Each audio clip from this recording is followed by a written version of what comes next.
on va pas être très long. Je pense que comme nous sommes tous très fatigués, ça fait déjà depuis hier matin qu'on a commencé tous ensemble. Peut-être en quelques minutes, qu'est-ce que je voulais faire avec vous? Quelques moments clés. Finalement, qu'est-ce qui, en réfléchissant, quels sont des moments importants que je retiens un petit peu de ce colloque et quelques leçons. On arrive à la conclusion, donc on nous a demandé aussi beaucoup qu'est-ce qu'on veut faire, quelles sont les leçons des différents ateliers, etc. Alors, je vous avais laissé hier avec le monsieur de gauche, pas le monsieur de droite qui vient de descendre, avec Edgar Morin, avec une citation d'Edgar Morin où il nous expliquait que tout devait être relié, tout ce qui est dispersé, séparé, compartimenté devait être relié, que ce sont ces idées qui sont le vivier du futur et qu'il s'agissait de les reconnaître, de les recenser, de les collationner et de les répertorier. C'était effectivement un des objectifs de ce congrès.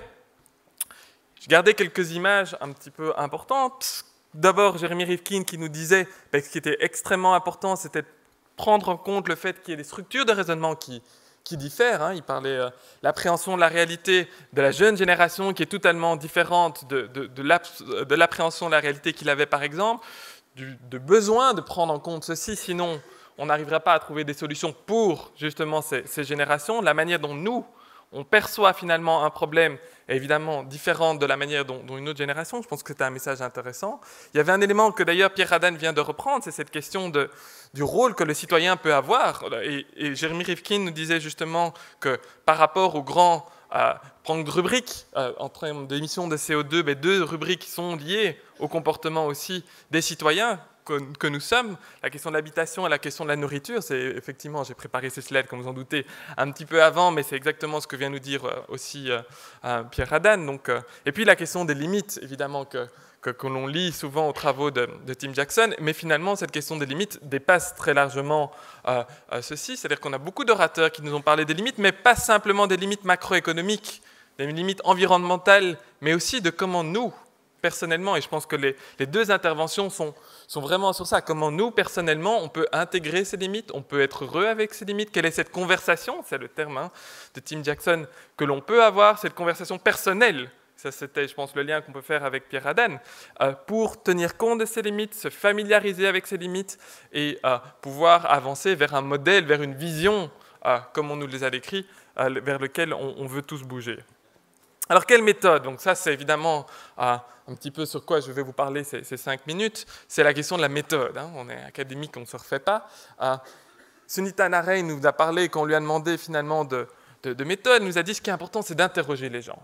Et je pense que ça, on l'a encore entendu cet après-midi, c'est que sans doute on a beaucoup trop tendance à avoir une vision, le terme de top-down, une vision que, ok, voilà, ça c'est la vision, ça c'est ça qu'on doit faire, et tout le monde doit suivre le pas, et on y va. Ben non. Ben non, on l'a entendu plusieurs fois, si on n'interroge pas les gens sur qu'est-ce qui, eux, les intéresse, et on sait qu'il y a une palette d'instruments qui sont importants, une palette d'objectifs qui sont très importants, si on ne voit pas ce qui, eux, les intéresse, et c'est ce qu'on voit beaucoup dans les projets locaux dans lesquels nous sommes impliqués, par exemple, en termes de centres de recherche, si on ne part pas de ça, souvent, on n'arrivera pas à avoir la deuxième étape. Au moment où la subvention est finie, au moment où il y a toute la bonne volonté du début du projet qui a commencé, ça s'épuise, les personnes passent à autre chose et on a moins de relais après. Et donc c'est vraiment l'importance d'interroger les gens. On le dit beaucoup, mais on ne le fait pas toujours. Lié à ça aussi, c'est un contexte que j'ai entendu dans un atelier de Extended Peer Community, quelle méthode aussi à nouveau de recherche, notamment par exemple sur les indicateurs. Il y avait une session très intéressante avec Dominique Béda, Géraldine Thierry notamment, et sur l'importance d'avoir un choix d'indicateurs de prospérité, cette vision aussi, qui est lié à ce que les citoyens veulent. Pas simplement un indicateur qui est choisi dans une petite commission d'experts, mais un indicateur qui émane finalement des choix, des intérêts, des préférences aussi des citoyens. Et donc, Géraldine, à ce moment-là, nous a parlé de cette méthode Extended Peer Community, qui est évidemment un élément important, c'est le fait de prendre compte des besoins des pairs dans les communautés. Puis lié à ça, pour bouger finalement dans la partie méthode, il y a le rapport de Tom de ce matin où il nous présente finalement une méthodologie. Si vous avez l'occasion vraiment de le lire, je vous le conseille. En 3 étapes en fait, où il nous parle d'interdisciplinarité, clairement. Il nous parle de la question éthique par rapport à la question de la soutenabilité forte, le débat qui était dans pas mal d'ateliers aussi, jusqu'à quel point, quel modèle de soutenabilité nous voulons. Mais il nous parle de transdisciplinarité. C'est ça que nous avons essayé de faire pendant ces 2 jours, ce débat avec le terrain. Ce que nous avons fait ici, c'était évidemment surtout confronter la 2e, la 3e étape, des approches interdisciplinaires avec des acteurs sociétaux. La première étape dont parle Tom, et j'avoue qu'en termes d'autocritique, on peut le dire, on ne l'a pas encore complètement fait, c'était partir finalement toujours de quelles sont les thématiques qui ont intéressé. C'était un peu ce qu'on a entendu cet après-midi. Pour déjà renvoyer la balle vers le ministre qui passera après moi, ce sera sans doute plus facile s'il y a un 2e congrès derrière. C'est-à-dire que là, maintenant, on a vu, on a les statistiques. Kevin nous a parlé des statistiques d'intérêt, on le sent, on a quand même une méthodologie. Le rapport de Tom, comme je vous le disais, était en parallèle avec nos travaux, donc on n'a pas pu s'y inspirer. Mais je pense que ça, c'est vraiment quelque chose d'important. Et si il s'avère qu'il y aurait un 2e congrès, je pense que c'est quelque chose qu'on peut construire entre le 1er et le 2e. Et c'est vraiment cette étape intermédiaire. Alors, j'ai voulu aussi revenir en 2 slides sur cette question méthodologique dont je vous parlais dans mon discours hier matin. C'est ce congrès qui n'est pas tout à fait un congrès académique traditionnel. C'est cette transdisciplinarité, c'est le fait d'avoir cette discussion après la discussion académique, une discussion par un acteur sociétal, académique d'abord, et puis après quelqu'un d'un syndicat, d'une entreprise, d'une ONG, etc. Et qu'est-ce que ça a donné? Donc, comme vous, je me suis baladé dans certains ateliers et j'ai entendu des choses. J'ai entendu notamment quelqu'un, donc à nouveau, donc ça ce sont des mots que j'ai entendus d'acteurs sociétaux qui parlaient du plaisir de lire les articles. Évidemment, en tant qu'académique, vous imaginez bien que ça m'a plu, mais c'est vrai que j'ai entendu plusieurs fois le fait de personnes qui n'ont évidemment pas dans leur pratique professionnelle traditionnelle l'occasion ou l'envie d'ouvrir ces revues académiques qui donc étaient forcées par les organisateurs de lire ces articles et qui ont eu un certain intérêt. Deuxièmement, j'ai entendu beaucoup d'introductions d'acteurs sociétaux par « je vais être polémique ». Parce qu'évidemment, on a des codes différents et je pense que c'était une des leçons pour nous aussi. Un élément qui est assez intéressant, c'est le fait qu'on s'est rendu compte que les codes de discussion ne sont pas toujours les mêmes, que beaucoup d'acteurs sociétaux n'ont pas l'habitude des codes académiques. Et je vous rassure, en tout cas dans tout ce que j'ai entendu, très souvent, ou dans la grosse majorité, ils n'étaient pas si polémiques que ça. Donc on a l'habitude quand même d'avoir des discussions polémiques, mais c'était un élément évidemment intéressant. Puis là, une question aussi qu'on a entendue, on est entre nous. Et donc c'était à nouveau un acteur sociétal qui faisait remarquer qu'évidemment les gens qui participaient à ce congrès n'étaient peut-être pas complètement représentatifs de la population belge, que c'était des gens qui étaient sans doute souvent assez conscientisés. Et donc, il y avait l'idée aussi de se dire, finalement, est-ce que ce congrès, si on voulait le faire vraiment à nouveau comme un congrès vraiment académique et on devait choisir spécifiquement les intervenants sociétaux, il ne faudrait pas prendre des intervenants d'entreprises qui ne suivent pas totalement ces modèles, vous imaginez, de la publicité, on peut faire une liste beaucoup plus longue d'intervenants peut-être différents. Mais d'un autre côté, ce qu'on a vu pouvoir aussi quand même être généré, c'est une certaine co-création. On parlait des termes de Pierre Radin aussi. C'est que sans doute, vu qu'il y a une communauté de valeurs, en tout cas dans certains ateliers, c'était assez intéressant, il y a plus facilement une co-création, ce qui permet aussi, et c'était un des objectifs du congrès, d'avoir un passage plus évident sans doute de ce savoir académique vers les acteurs sociétaux. Une des questions, c'était qu'est-ce que vous pouvez faire avec ce congrès? Alors on dit, écoutez, le politique il parlera derrière, mais le politique a son temps, on le sait, le politique a besoin de temps aussi pour analyser tout ça. Au niveau sociétal, ça peut aller vite aussi. Au niveau des associations, des organisations, c'est quelque chose qui peut se faire rapidement aussi. J'ai l'impression que le fait d'avoir cette communauté aussi, ça permet d'aller plus vite. Un élément, je pense qu'il y a du pour et du contre dans les deux, et peut-être que les deux peuvent être d'ailleurs combinés d'une manière différente la fois prochaine. Alors, congrès interdisciplinaire, c'est pas simplement transdisciplinaire, c'est interdisciplinaire. J'avais entendu une phrase, je ne suis pas économiste, je vous parlerai des barreilles de corail. Alors ça vous demandez d'où ça vient. C'était, pour certains, s'en souviendront ce matin, une intervention. Quelqu'un qui parlait des monnaies complémentaires, qui est un physicien, je pense, je me souviens bien, qui nous dit, écoutez, ça je ne connais pas, mais je vais faire un parallélisme avec les barrières de corail. Et à ce moment-là, j'étais dans la salle, je me suis retourné, et puis pendant 3-4 minutes, il a parlé, il s'est fait applaudir chaleureusement à la fin, parce qu'il a réussi à faire un parallèle entre deux réalités totalement différentes. Et ce parallèle était extrêmement pertinent et a permis de justement montrer le lien entre le côté micro et le côté macro. Et ça, c'est aussi un des intérêts de l'interdisciplinarité, c'est que chacun a dû trouver ses marques. Et que ces marques-là, c'est souvent aussi en fonction un petit peu de nos méthodologies, mais aussi de nos connaissances. Et c'est grâce au fait, je pense, qu'on force d'une certaine manière cette interdisciplinarité, qu'on a vraiment analysé profil par profil les intervenants, qu'on peut arriver à ça. Puis deuxième élément, alors je ne vais pas rentrer dans le débat un vendredi soir, je suis sûr que dans la scène, il y en a beaucoup qui c'est par exemple quelqu'un qui nous dit oui, il faut dépasser les limites de l'économie orthodoxe versus hétérodoxe. Ben, ce n'est pas un économiste qui disait ça. C'était un sociologue ou quelqu'un d'une autre discipline. Et ce qui, moi, m'intéressait, c'était le fait de quelqu'un qui puisse rentrer dans des débats d'une autre discipline, qui dit, écoutez, vous avez vos débats économistes hétérodoxes, orthodoxes, etc. L'intérêt d'un congrès comme ça, c'est aussi de pouvoir s'intéresser aux autres disciplines. J'ai aussi entendu des économistes qui commençaient à du coup, dans leur discussion, à discuter de théories de sociologues aussi, et de pouvoir questionner les autres disciplines. C'était un des objectifs dont on parlait, c'était la mise en danger de ces académiques. Puis troisième élément, c'est le social, ce n'est pas la question.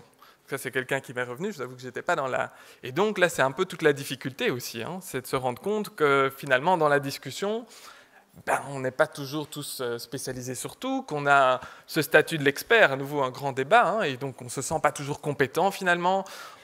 Pour nous, ce n'est pas exactement, surtout même quand on a écrit un article, la question, et donc jusqu'à quel point c'est facile, oui ou non, de regarder ces différentes dimensions dont on parlait de la question environnementale, sociale, économique.